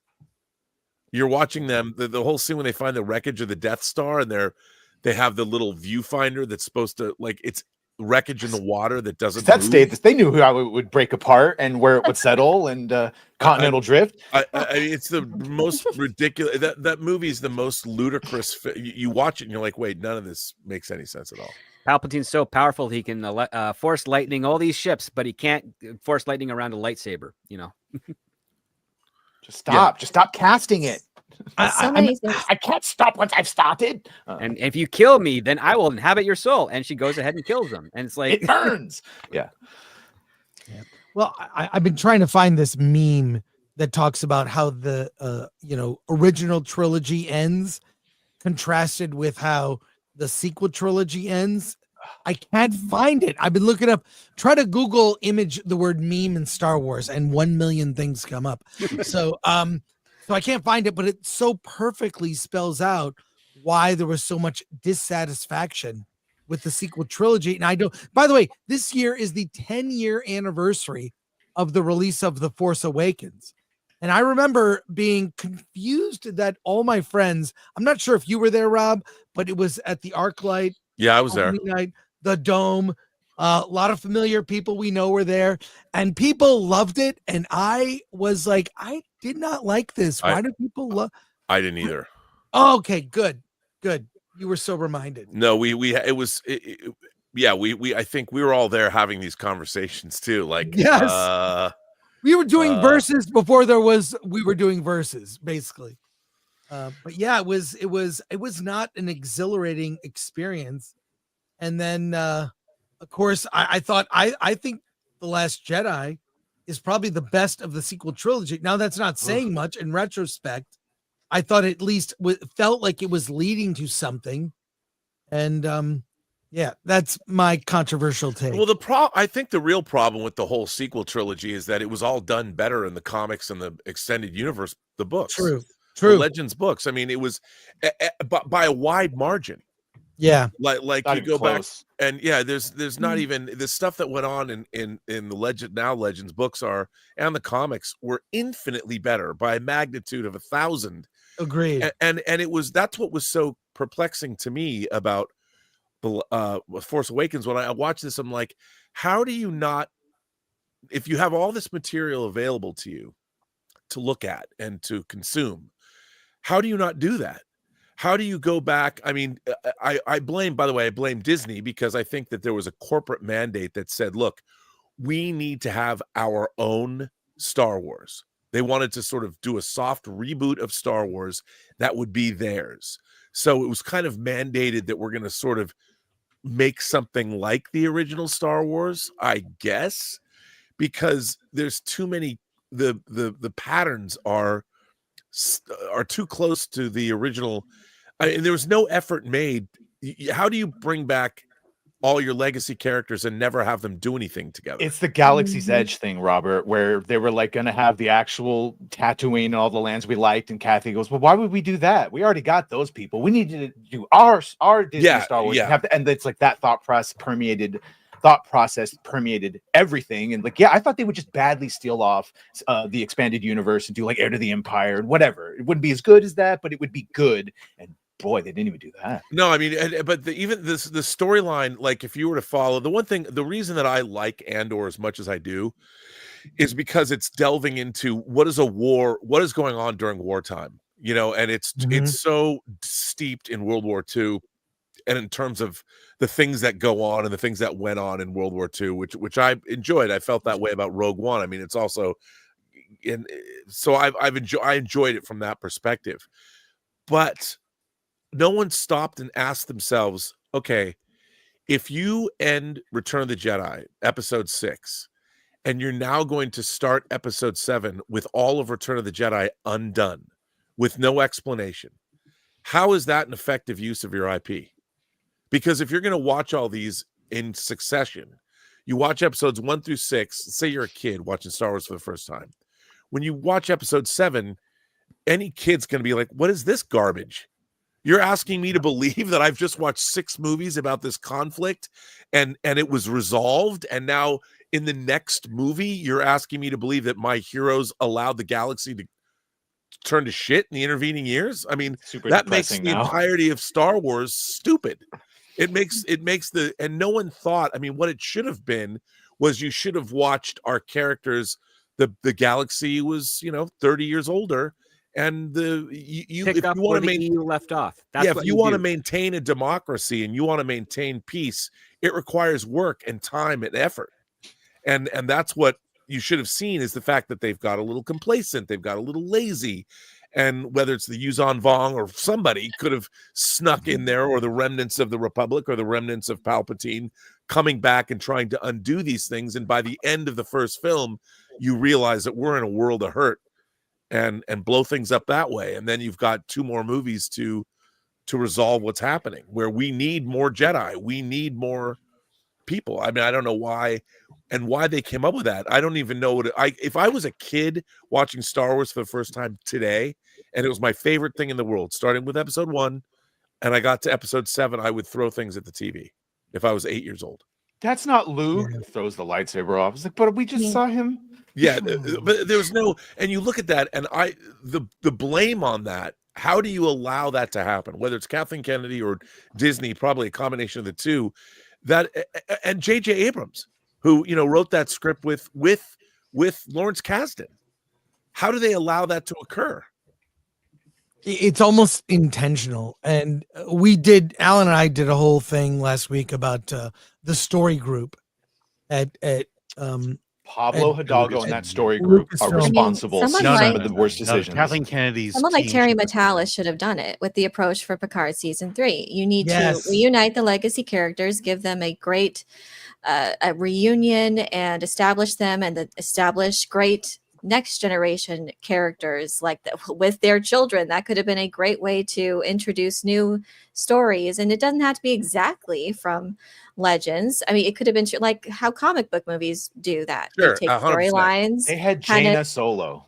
Yeah, you they had literally Jaina had everything you wanted. Anakin and Ben Skywalker, and you've killed off it's literally a dead end now. They have not created a new and that's why even with the prequels, for all their faults, was a great foundation for storytelling and new stories to be added. And that's why, I mean, I love the Old Republic era. I was able to brought new writers in there that just sparked their imagination, and they went and wrote amazing stories and across books and comics and games. It was great. The sequel trilogy has not done that. That's why they've been stuck in this pattern of just retreading old stories, like going back to the prequels and then now trying to poach Legends elements. And now it just doesn't work. They're finally doing it. Yeah, they're finally stealing. And then the Grand Admiral Thrawn we've seen is not the Grand Admiral Thrawn from Timothy Zahn's original trilogy. No, he's an idiot. Well, yeah, because he doesn't know how to write. He's undisciplined and stupid. I remember watching Force Awakens. I remember watching Force Awakens, and they told the story of how Ben Solo betrayed and became Kylo Ren, and I was like, this seems like a more interesting story than what Force Awakens is. Yeah, comics if you want. Yeah. You got to be smart to write Thrawn, and people writing Thrawn are not smart. That's why it sounds if you tell this story of Ben Solo and the other Jedi that Luke was mentoring, that leads you to having Han, Luke, and Leia interact throughout most of the film. And I don't know why Force Awakens started so far and kind of implied that, look, there's a story that we need to go back to that's being told, and not be able to tell that very well in the sequels. J.J. Abrams said it, that every time you brought Luke in, when he was writing it, every time he brought Luke in, the focus was on Luke. And that's like, yeah, no shit, because that's what people want. So he intentionally left him out. As it should be. It's also telling of the fact that he was a really bad writer, because if he's a good writer, he can make a brand new character just as interesting as Luke, and putting them side by side would get people really riled up about how to go to the next step. Well, also a Luke story. I mean, if you had Luke and Han and Leia, whereas Han and Leia became the big diplomats, and Luke Luke is training a new order of Jedi, to give Luke a pupil who starts to question and say, I don't understand why the Sith are so bad. What is it? Easier, more seductive. What does that mean? And you could have had a schism. You could have had a pupil and a teacher opposing one another, and you could have seen that Han and Leia, who'd now become the diplomats, and Han didn't want to be a diplomat, but Leia dragged him into it, and they're the ones that are basically in charge of the politics side of the New Republic. Luke is training the Jedi. There could have been something really interesting, and you could have seen the seeds of evil, because it's like poetry, grow again, and that Luke realizes that maybe the Jedi can't exist at all without the Sith, and he has to fight that urge or something. Well, even go one step further. Leia's brother is the leader of the new Jedi Order. How could her political opposition be saying like there's a bias to her with regards to Jedi? And you can that was the point of the expanded universe. The reason the Old Republic fell is because they got too into politics and they got away from the will of the Force. So Luke correctly identifies that, takes them to Yavin, says, we'll help, but I'm going to follow the will of the Force. And you could make an entire series, Battlestar Galactica political-esque, of Luke and the Jedi trying to maintain their connection to the Force and their connection to the Republic, and when do they intervene, when do they not, the manipulations therein. They've done none of that. I mean, even if they weren't going to adapt Legends stories, I feel like the worst mistake they could have done was just render it just dead. It's like decanonized it. You didn't have to do that. You could have just said with any new thing you were going to do, like we're inspired by it, but we're not going to be beholden to it, like something like that. And they could have told new stories within that foundation that didn't really touch on anything. They could have explored new avenues with that. So even if they weren't going to go deep into the Yuuzhan Vong or the Jedi Academy, all of that, they could have explored new things and like Starfighter could have been set in this Legends canon. But now I don't know I don't know what the story could possibly be for several years after. Yeah, that's not far. Even if it's a great story, Starfighter, who cares? Yeah, yeah, I agree. Yeah, it's true. I mean, what are you going to get? Top Gun Maverick in space? Mm-hmm. Which we could have gotten with Luke. Yeah. All you had to do. With Top Gun Maverick was Star Wars on planet Earth. Top Gun Maverick was Star Wars. Let me ask you a question. A quick question, and then we'll go to Soups and then Thunderbolts. But look, so this past weekend we had Revenge of the Sith. It was I saw people dressed up. I saw people excited. I love it. I love the enthusiasm. Is the sequel trilogy, do they have fans? And I get, because there were people that were really young when Revenge of the Sith came out that didn't get to see it in a theater, right? Now they've got to. We'll see the sequel trilogy have the same number of fans. And the prequels, whatever you think, they've aged well.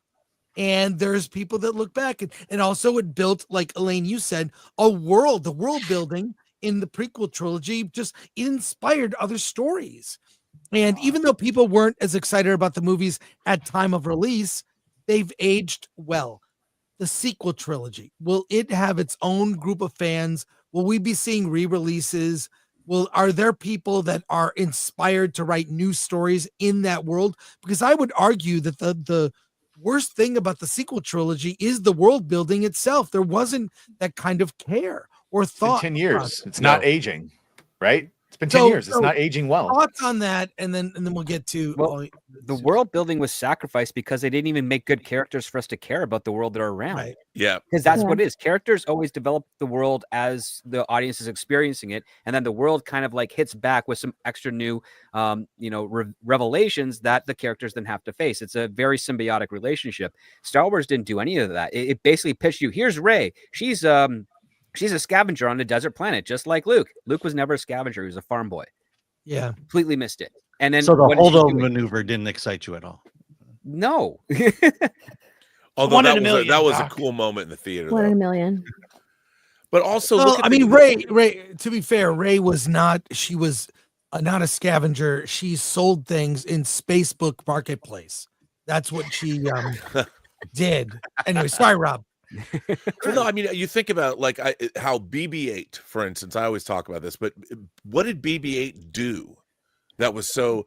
R2-D2, when he realized where he was, took off after Ben Kenobi on his own accord because that was the mission that he was given by Princess Leia. Yeah. So R2-D2 always had agency, and throughout the original series, he fixes the hyperdrive on the Millennium Falcon. He's always there to rescue people, turn off when he's an anchor. He does he does all this great stuff. And what did they do to him? They put him under a tarp in The Force Awakens. He's literally in a corner with a tarp on him. Oh, that was the worst. And he's the hero, literally the hero of 6 films. And now you get BB-8 because they wanted to sell toys of BB-8. Merchandising. In the pop culture memory, what has BB-8 done? He gave Finn a thumbs up. That's about it. Right. But that's a perfect example of why the sequel trilogy, who did anything heroic? There's no showpiece moments where like Luke and Leia swing across the chasm in the Death Star, or remember Finn? Finn was about to do Han something. Solo says, "You're all clear, kid, and I'll blow this thing and go home." No. You know, there's no moments, or even the moment "I love you, I know." There's no epic moments between characters in the prequel trilogy. No, It's the all only forced. It's not earned. The only We did mention line the whole in movie the sequel trilogy is that's not how the Force works. And it's basically a commentary on the entire sequel trilogy. Well, that and I have the high ground. Yeah, well, that's the prequels. Yeah, That's a I good- meant the that's a sequel good trilogy. quote. I didn't mean the sequels. prequel trilogy. Never mind. Yeah, there I mean, aren't the any- prequel trilogy. Look in the Phantom Menace, the scene with when the Jedi's take off their robes and take on Darth Maul. Whether you like the Phantom Menace or not, that's iconic. Yeah, best part. I do that every time I disrobe, just like I'm about to fight Maul. Yeah, I don't know. The prequel films just struck. Still had this obviously the seeds of George Lucas without the someone to say no to him a couple times, but there's some with some editing. It's really well made. Just a little bit of the trimming out the comedy a little bit. It strikes a much better tone. Right. But even still, it added something. It enriched and expanded this universe. And the sequel trilogy, what did they do? It just left giant plot holes. And the Mandalorian started, right? Like that's how their first approach should have been something small and contained and make us like the character and his journey. Just one man making his way in the universe. It had struck that Western tone that inspired George Lucas. That was good. But then they used it as a vehicle to plug up their massive plot holes that they left, inserting like how Snoke became the whole clone thing for Palpatine. And so they sabotage even stuff that they do well. They end up sabotaging it because they don't know what they're doing. They don't know how to enrich and expand upon this universe. They just lay waste and destroy everything instead of trying to use it as a foundation for great stories. They're trying to build something new, but they don't know how to do it in the spirit of George Lucas. And that's the important thing. I even argued that the episode 1 Star Wars, that Jar Jar is not that bad. Jar Jar has one problem: too much screen time. Yes. If you cut the stepping in poop and the ridiculous, inappropriate humor, and you reduce his screen time, he's actually kind of funny and entertaining. But you got to cut it by like 2/3 and have him be, just the comic relief. Every Star Wars movie has comic relief, something cute, used and humor, used in a measured way, works. George was obsessed with Jar Jar, and if you go back and watch episode 1, the hero's journey is Jar Jar's story. You have to watch. Jar Jar, confirmed.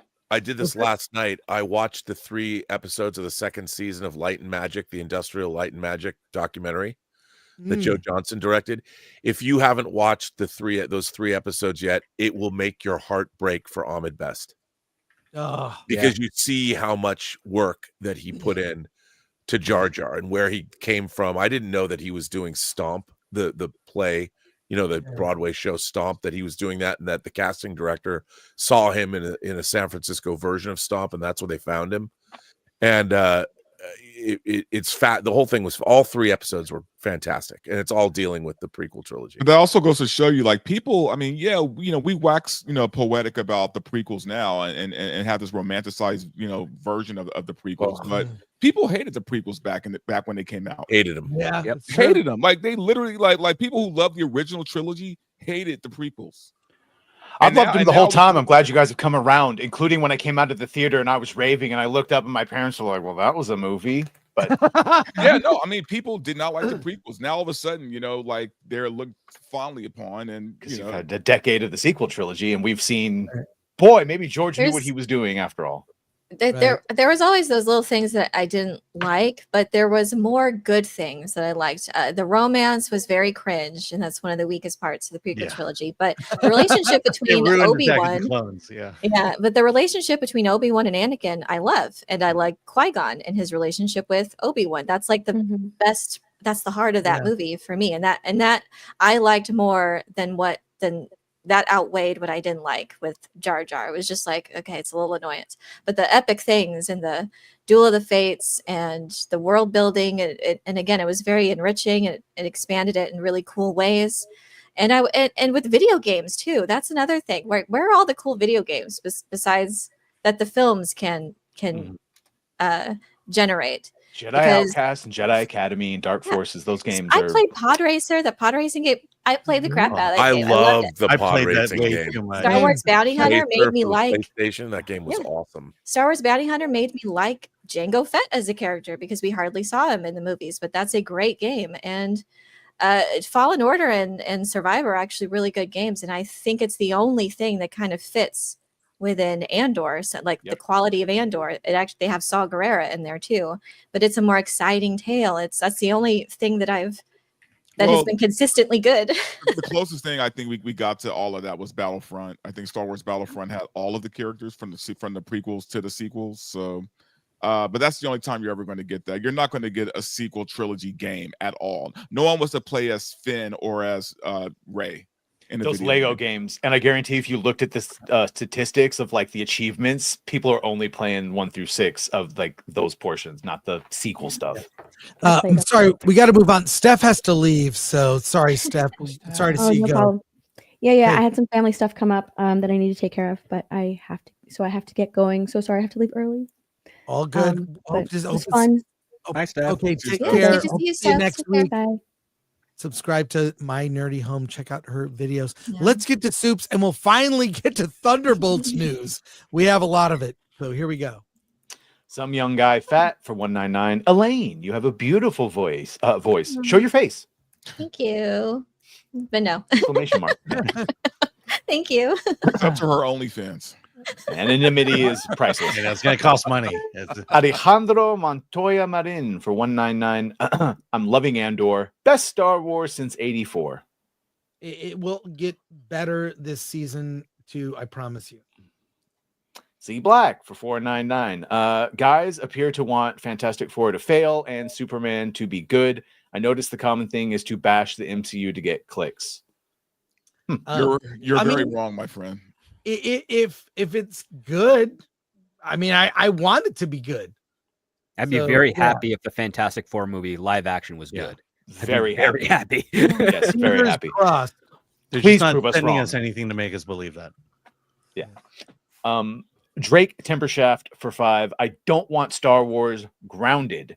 If I want to see something grounded, I'll watch The Panic in Needle Park. Oh shit! Come on. There you go. It's a great movie, but seriously, come on. That's a flex right there. Or a David Thomas Lynch movie. Pickett for $5. Could the grape scene from Star Wars be compared with the Different Strokes PDF taking pictures episode? Nothing compares to that episode. That Mr. saved Drummond. lives. Yeah. Oh my By God. the way, called The Bicycle Man, if you guys are curious. Oh wow. Some young guy fat for $1.99, $1.99. Elaine, any more Stargate videos? Well, I definitely am covering Amazon. Well, Amazon has it. I've done several lore videos already. I love covering Stargate. They don't get a lot of views, like lore videos like that, but yes, my Stargate's always on my mind. So Stargate's a documentary. We should do more. It's not woke enough. I'll do more. No, it's not. 10 years of just great storytelling. I Chris want more B for Stargate, $5. but yeah, we'll see. Careful. You might get it. Chris B for $5. Watch The Night Gallery if you loved classic Twilight Zone. It's a show a lot of people leave out when talking about Rod Serling's genius. Oh, I love Night Gallery. Scared the crap out of me. Zeitgeist Ruminator for $5. Modern storytelling. Here's my message wrapped around a proverbial sledgehammer smashing through your screens. Do you get it? Do you understand? And I will say this, I think it's a lot of just younger, less experienced writers. It is, because I've got just- 70 episodes that prove the contrary on my show. I mean, Talking it's about other screenwriters, yeah. Yeah, I mean, Alan and I see a lot of emerging indie filmmakers, I'll say, and it's an issue. There's not a lot of subtlety to stories. They don't read. Apparently, they don't teach nuance in film school anymore. So. Well, people aren't reading. That's true. You know, the very basis of storytelling is unless you're listening to oral tradition storytelling, is literary. And we have, you know, you read stories. There was that story in the Atlantic last year that talked about kids in Ivy League schools are having a really hard time when they have books assigned to them because they didn't read books in high school. And that's insane to me. And how are you supposed to write a story if you've only ever watched movies or TV? Yeah, I'm a big fan of the oral tradition. At the same time, I think indie writers have a problem because they believe everything is in the dialogue, and that's why these films are so dialogue heavy. It's also cheaper to shoot dialogue heavy than anything else. I mean, that's but also all these people think that they can do what Tarantino does, and that's the problem. They all want to be Tarantino, and they can't do it. Well, they didn't want to watch since the 90s. You know, watch.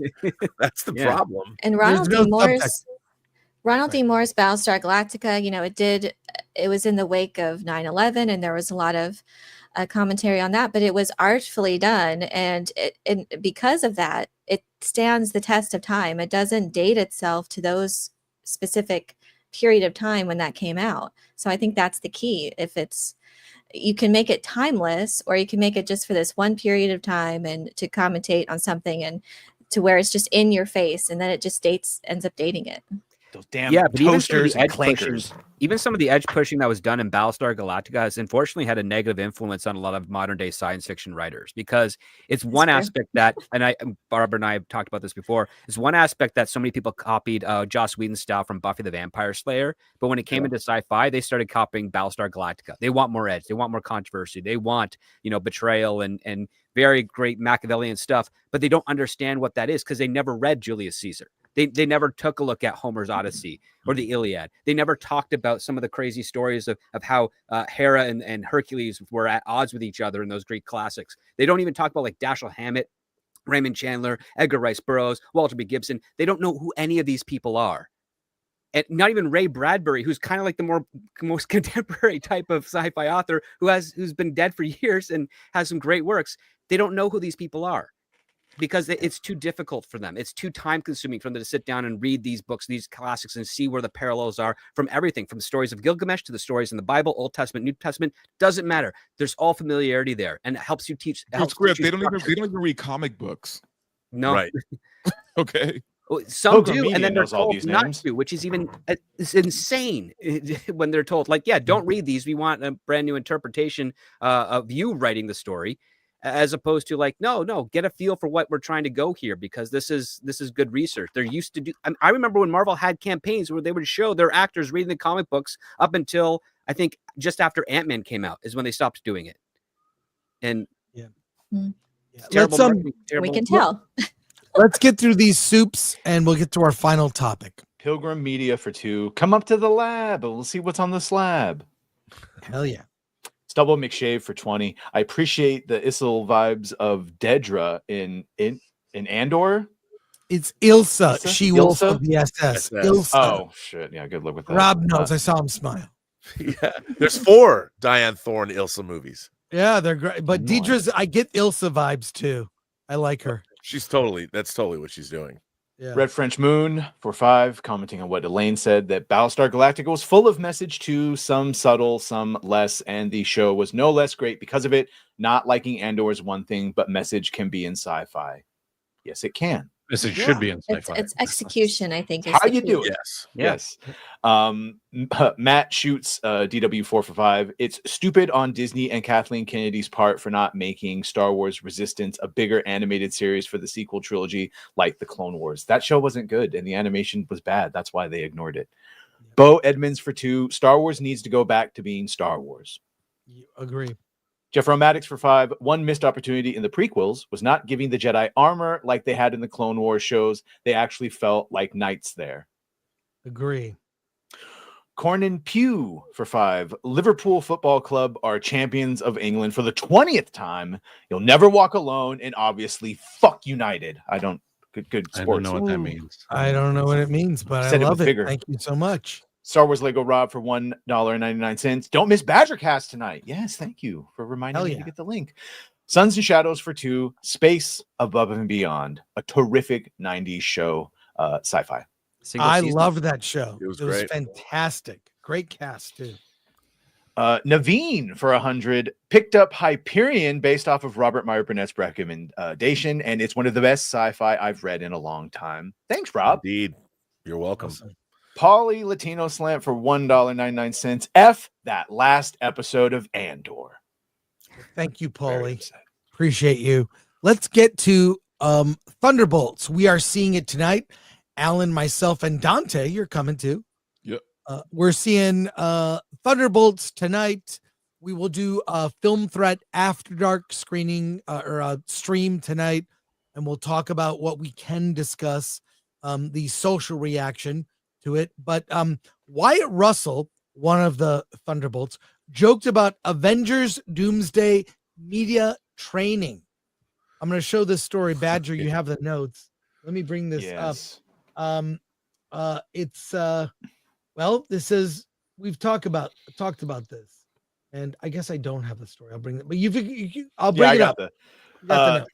Something Rachel Zegler should have gotten. Wyatt Russell jokes about Avengers Doomsday media training. Wyatt Russell, one of the stars of Thunderbolts, revealed that the scariest part of making a Marvel movie isn't the stunts, it's the fear of accidentally leaking secrets. Media training for Doomsday is they just hold a knife to your neck and say, if you say anything, and it's over, said actor Wyatt Russell. His comments highlight the intense pressure actors face to protect major MCU surprises, even more than performing dangerous on-screen action. On the other hand, Red Guardian himself, David Harbour, joked that dodging Avengers Doomsday questions in an interview is the scariest stunt in the MCU. It's the most terrifying stunt imaginable, doing a bunch of interviews where they go, so we hear you're in Doomsday, and it's just like harnessed up. Yeah, so basically they can't say anything.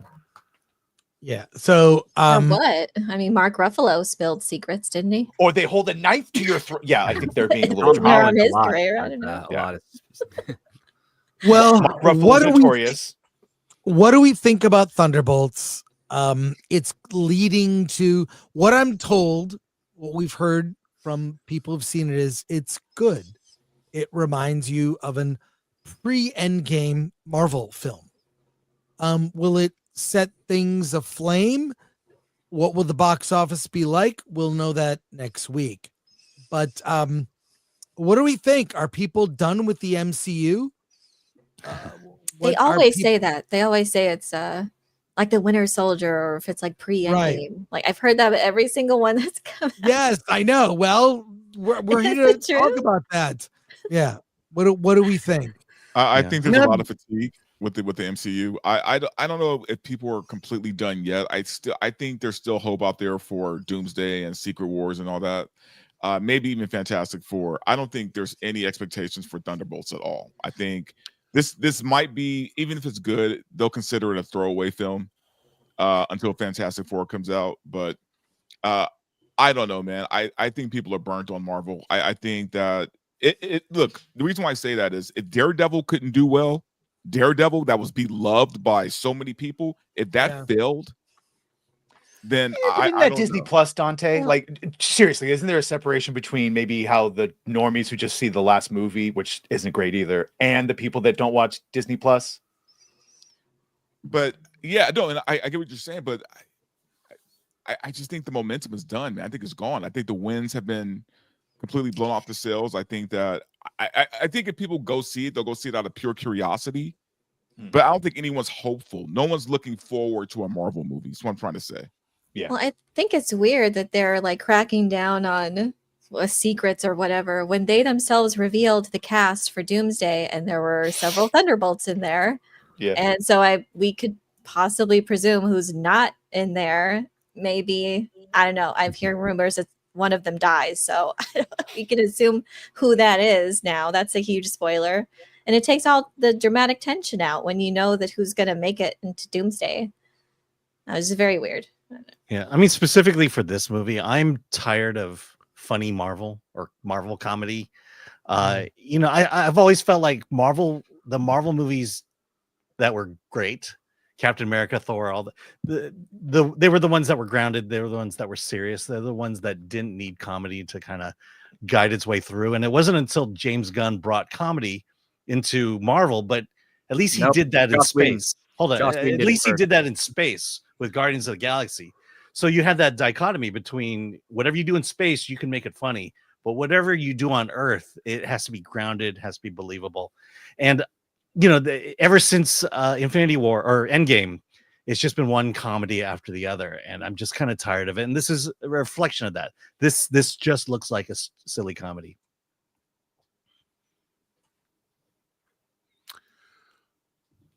But that might be why it's successful, because it's just a silly comedy. Although I've heard it's not.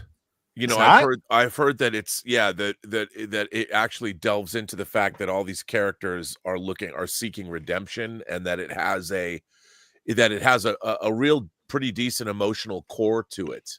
It kind of starts that way, but it gets dire, and these people have to dig deep to figure out what it means to be heroic. Yeah. But the trailers are just one-liners after the other. I know. One-liner, quirky music. But I think that people are saying it's good because it actually has something to say. I mean, the interesting thing about the Marvel movies, especially the Infinity Saga, is that the movies were a good balance of superheroics, humor, character. I mean, they really balanced that stuff out pretty well. And, look at the beginning of Captain America, the First Avenger, the relationship he had with Bucky, or the relationship he had with the professor that gave him the super serum, and Tommy Lee Jones, when he saw him when Steve Rogers threw himself on the grenade as that test. The movies used to have, they were very much a meal. You really felt like when you came out of a Marvel movie that you were really entertained. And then they sort of lost their way. I mean, after an Endgame, they all kind of felt they're all missing a component that they'd had in the first 23 movies. Well, Ant-Man Quantumania is a big example of that. It just felt like that they wanted to tap into Paul Rudd's comedy career and just do silliness. And you go into the quantum realm, and it's just idiots walking around doing. Yeah, it was so bad. Yeah, that was a great example, and it made me actually kind of sad. I mean, I was a big fan of. I liked Eternals. I didn't think it was a very good MCU movie, but I liked it as a science fiction film. I liked seeing these characters. Just the deviants that they had to stick in were so stupid; they didn't really make sense. But I really think that and that's another thing. They started shooting Doomsday today. Today was the first day of principal photography, and it's like, who cares? I mean, I couldn't wait to see those Avengers movies, but who cares about it? Seems like it's a movie that's predicated on a stunt. And you know what was supposed to be released in theaters this week? Avengers Kang Dynasty. Ooh, it was Kang's. The original release date was this week. So, and then there's even a rumor now that Dr. Doom there will be an end to Kang's fate. Kang will find his fate somehow through Doom. That's so a are rumor. they bringing back Jonathan Majors for this? I don't know. To kill him off. I don't think they probably recast an actor if it was going to be a quick cameo and dispensing with him. I'd like to see him in the purple and green. That would be kind of fun. It's probably Terrence Howard then. Who knows? How ironic. Don Cheadle would be funnier. Let's get to our super chats here as we wrap up.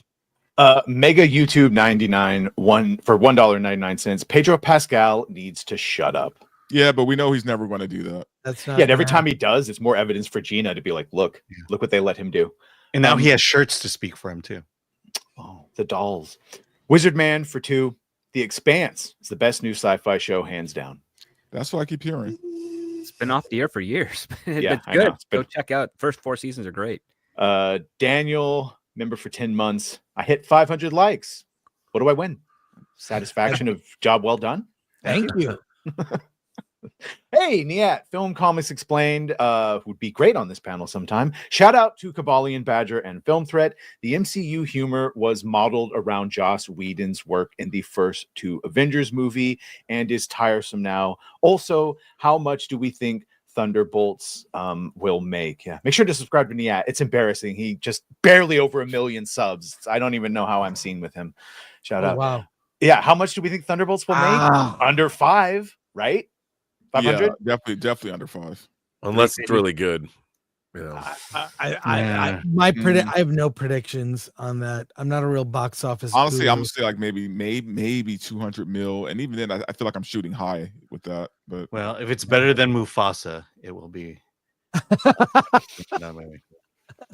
Daniel again for 5. The MCU only worked when the movies were beholden to the original comics, not the creatives behind the camera who are not creative.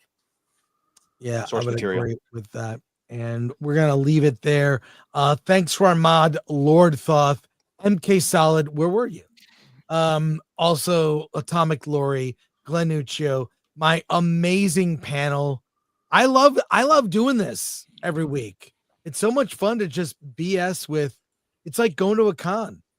It's I love it, and just having conversations with nerdy friends. Let's everybody plug your channel. Tell us what you're up to. Yeah. Hey, what's up, guys? Dante Verbal Riot.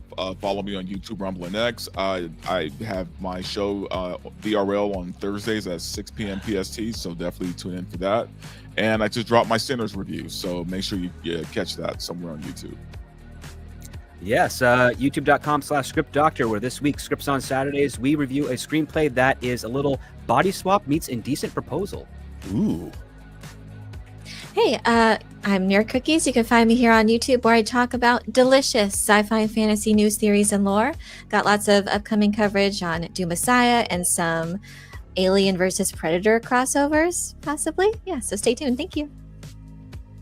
I'm Robert Burnett. You can find me on The Burnett Work on YouTube. You can also get my brand new audio drama, True Noir, at truenoir.co, based on Road to Perdition writer Max Allan Collins's Nathan Heller novels.